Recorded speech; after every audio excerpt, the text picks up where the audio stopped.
যেটা বলার আমরা সেটা জমা দেবো, প্লাস আমরা কোর্টের কাছে যেটা ক্ল্যারিফিকেশন দেওয়ার দেবো। কারণ আমার যেটা দেখে মনে হয়েছে সরকারের, আমি আবারও বলছি প্রথম থেকেই যেটা আমি স্টিক এই লাইনে ছিলাম, যে সরকারের ডিলেটরি ট্যাকটিস যেটা, সেই ডিলেটরি ট্যাকটিস ছাড়া সরকারের আর কিছু করার নেই। কখনো সরকার এটা মনে করছে যে আমরা টাইম নিয়ে ডিলে করব, কখনো এখন যে ট্যাকটিসটা নিয়েছে সেটা সরকারি ট্যাকটিস, অবশ্যই সেটা সরকারের ইনস্ট্রাকশনে হচ্ছে। সেটা হচ্ছিল যত পারবো আর্গুমেন্টটাকে বড় করে যাব, নতুন নতুন নতুন নতুন পয়েন্ট তুলতে থাকবো, যতটা ডিলে করা যায় এই চেষ্টা সরকার করছে।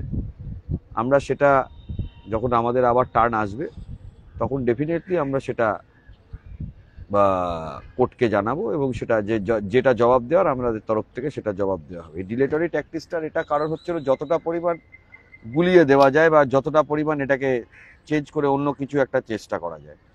তো সেটাতে আমার মনে হয় না খুব একটা লাভ করতে পারবে বলে সরকার।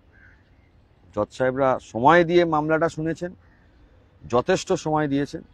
এর জন্য আমি সুপ্রিম কোর্টকে, আমাদের খুবই ভালো লাগছে সুপ্রিম কোর্টে যে এত সময় দিয়ে সুপ্রিম কোর্ট মামলা শুনবেন।